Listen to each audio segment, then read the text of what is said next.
What's up, Wargamers? Welcome back to World of Wargaming. I'm Isaiah. Today we're going to be playing the final mission for the Storms of Kural campaign. Now, technically, this doesn't have to be the final mission. We are just going to go ahead and wrap it up with this at this point. But you could continue to draw relics from the deck and play more of the missions.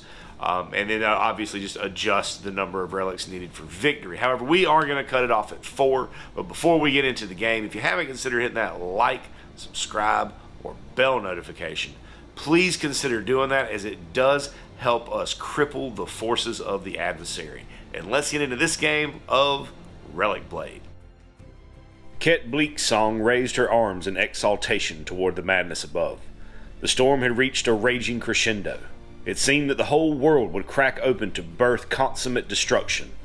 The prophet had obsessed over this moment for a lifetime, and now, at the highest peak of the Kural Mountains, it had arrived.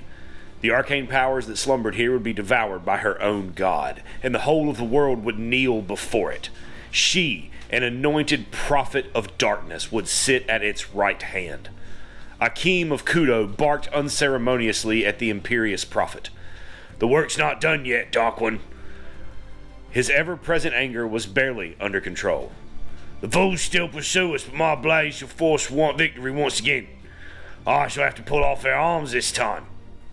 Alright, friends, so here we are, set up, ready to go for the last game in our Storms of Kural campaign from the starter box for Relicblade. We're going to be playing the Clash at Storm Heights. So we're deployed up. The Advocate 3 inches from this side, the adversary a little bit more spread out on the left side. We have our relic up top. This big rock here is difficult ground, so -1 to our movement. We have our scenario item and a treasure token. We're going to draw a relic card and check out the rest of the details for the mission. We get the Axe of Cold. So in the Axe of Cold, first thing up, campaign, we get some stuff from the pile. The choice was Josh's between alchemical munitions or Cloak of Concealment. He chose the alchemical munitions, which means I will get the Cloak of Concealment. Special rules: we have an aura of cold, so characters within 5 of the relic roll defense dice, or when they roll defense dice, they roll a bonus defense die and discard the higher result. The Frozen Priest. We activate the Frozen Priest to move the relic token 5 inches directly towards the priest. If the relic is being carried by a character, it is ripped from their hand. So that's the scenario item. We have an Ice Curse. During the recovery phase, characters within 3 of the Frozen Priest automatically suffer Bind 4. Ooh. Characters who are already bound have the bind difficulty increased by 2 to a maximum of game. Will continue to the 5th recovery phase. Yada yada yada. If you blow them all off the table, then you'll win and have the things. The rewards would get the Diverge Fate Weave action, which several of us already have.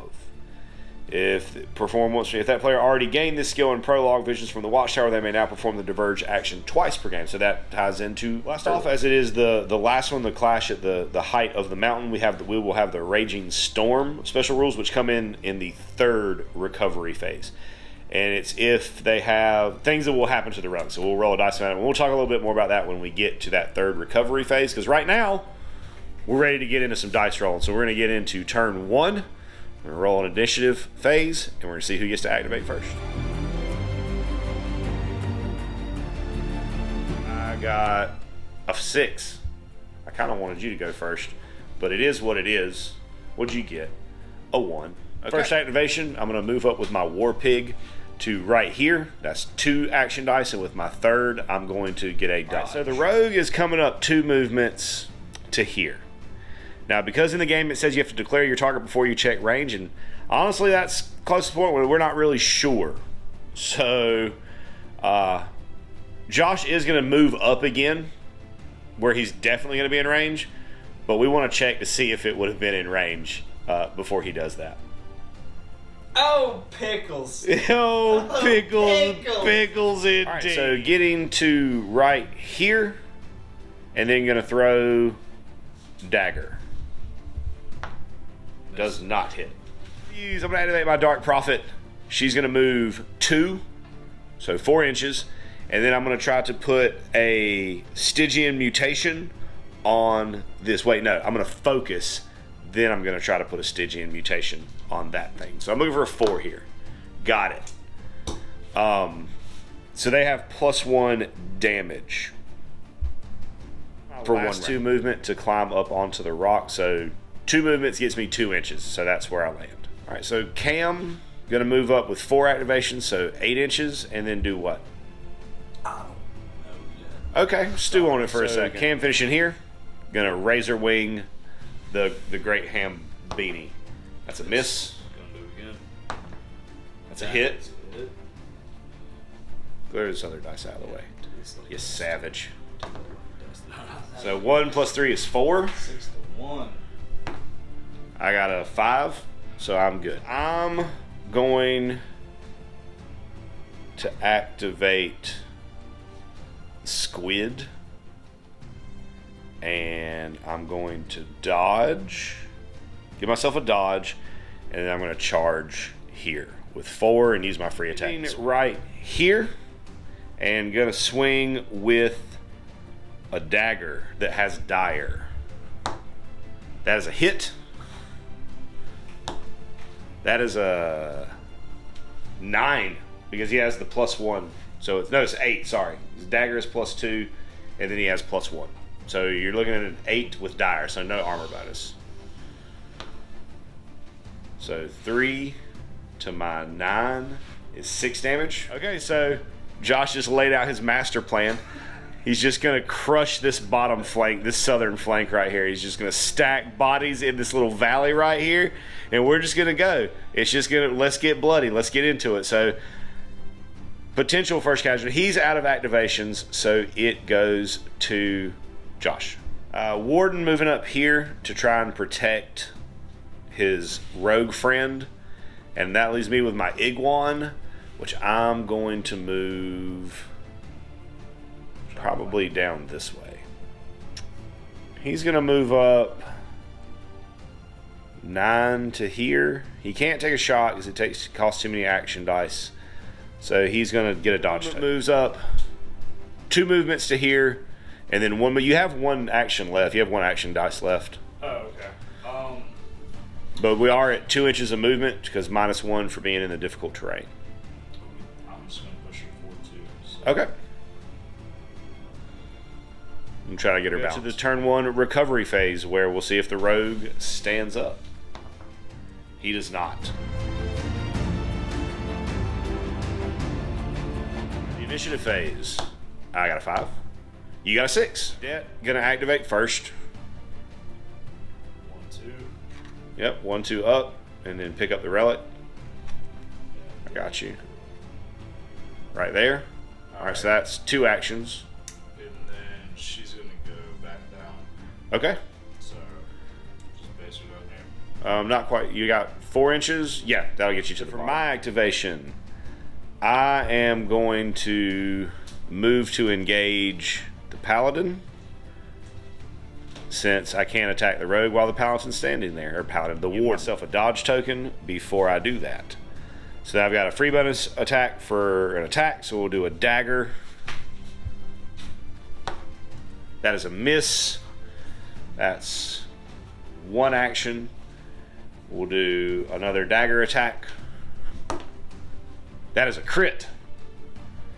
So then my damage roll.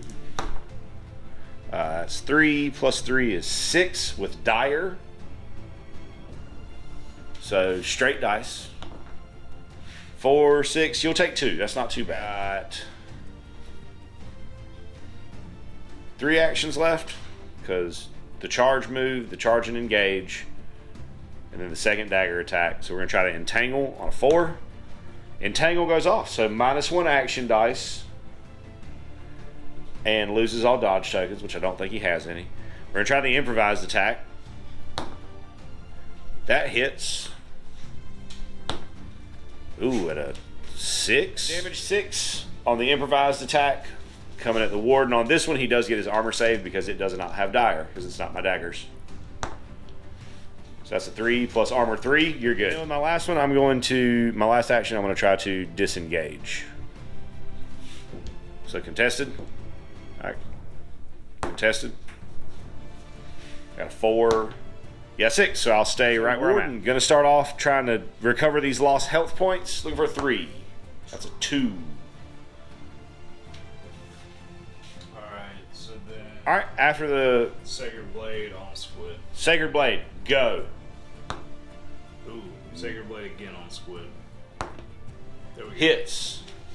So, +3 on the damage. Yep, clear that one, please. Thank you. 2-5. Alright, and I get my armor here, which is 1. Yep. That's your dice. 2 plus 1 is 3. You had 5, 3, so I'll take 2. The War Pig gonna charge into the Witch. He's gonna get a bonus attack for which he's gonna use the Fire Strike. Hits. It's gonna be +4. That's 9. Ooh, good spin. Ooh, With a 6, 7. 7. So take 2. I have 1 action left, which I will go with Onslaught. Looking for a 4. Crit. So I'm damage +6 here. That's a 11.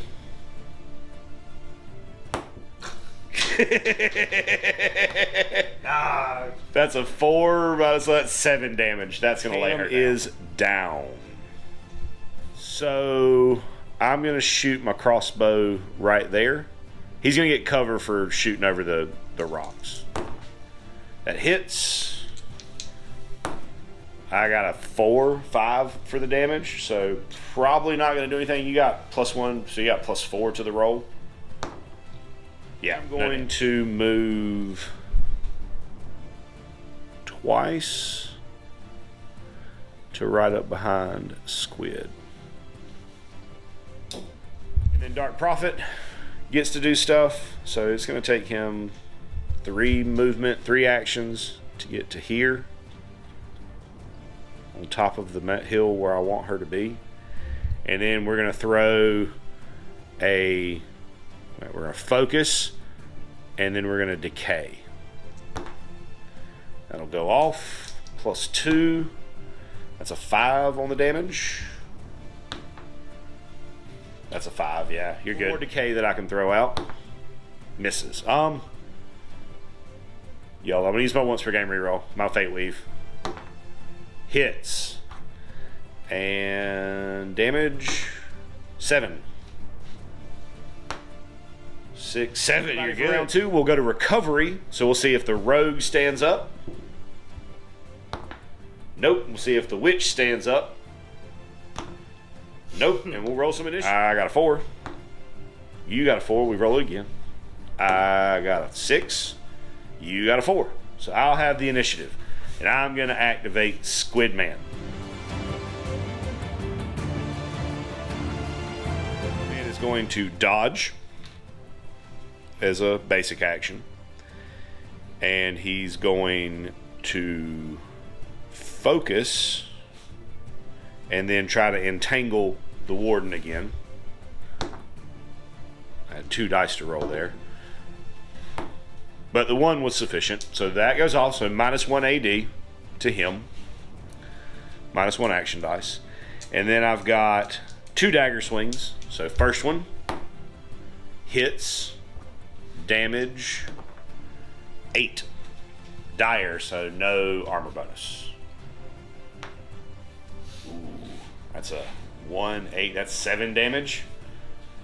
That will lay down the warden. The forces of the adversary are just strong today. Odette is going to throw her grenade at Warpig Hamilton. Hits. And that is a crit. yeah. So this is +6. That's a 10. Mercy. Oh, and I got a 3, so that's 7. I'm just down. Good shot. Yeah. Good freaking shot. There's just valley, just mountain, just heaps of dead bodies everywhere. Gonna shoot her gun at the squid. 7 that hits, and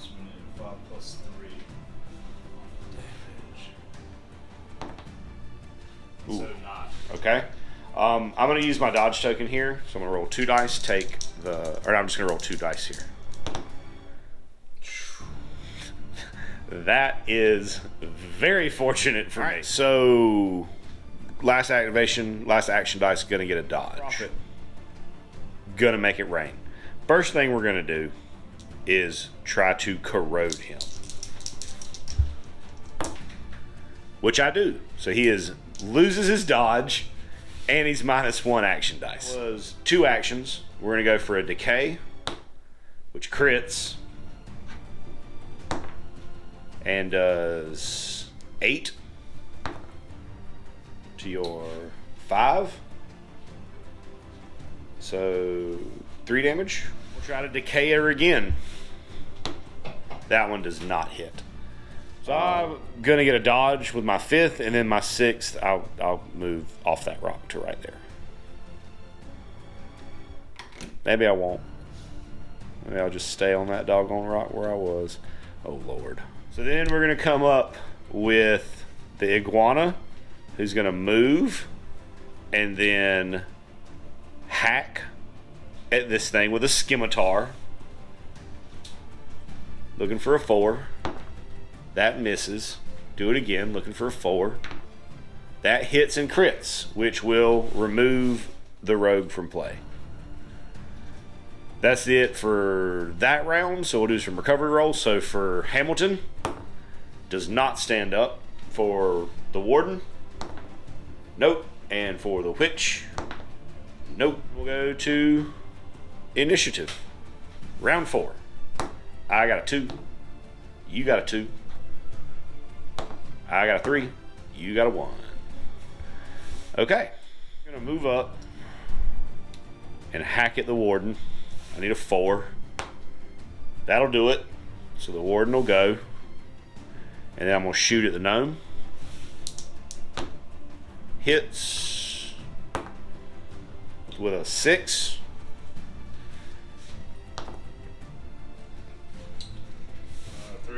Three, so that will be 3 damage, which will lay the gnome down. The gnome will drop the relic. I think at that point it's pretty much safe to say... Well, no, because I would still need to pick up the relic to win. Maybe not. We'll move up and swing a dagger at the disabled witch. Hits, so the witch will be removed. And then I will throw a dagger at the gnome. Move and then strike, which will hit and remove the disabled gnome. That was 4 actions. I can't move again to pick up the relic. But I could get to it. That's going to be not only the end of this game, but the end of our Storms of Kural campaign. It's going to be a hearty handshake for my good friend Josh. Thank you for just going through all of this. I know it has been a bit of a slobber knocker, but the forces of the adversary will take this victory. Hopefully, sometime in the future, I'll be able to get Josh back up here for some more Relicblade, and we'll do maybe one of the by the book campaigns where we'll fill out the character tracker sheets and do all of that stuff. I'll definitely be probably acquiring some more models from for the game. And so we'll fill out some sides and we'll see. Like, I definitely want a war pig, war band, and I kind of want the squids too. But I need to get another. I kind of want to keep it balanced. But anyways, that's beside the point. Maybe a topic for another day. For now, thanks for tuning in. I hope you enjoyed watching the game as much as we enjoyed playing it. Bloody as it was. I hope you have an absolutely amazing rest of your day. And as always, I'd like to say a big, huge, from the bottom of my heart, thank you to our patrons who support us and pledge to us over on Patreon. You guys are the absolute best. If you enjoyed the content you saw here today and that's something that you would like to consider doing to help out the channel, go over there, check out the link in the description, check out the Patreon. There's a lot of cool stuff over there, including access to our Discord server. Talk to me, hang out with me, talk about our work, what we got going on in the hobby. some shout outs, all kinds of cool stuff. Check it out if that's something that you think you would be into. And regardless of whether or not you do that, I want you to know that I am incredibly grateful that you decided to stop by and spend part of your day with me today, rolling dice and pushing toy soldiers around. I hope you have an amazing rest of your day. And as always, may the dice be ever in your favor.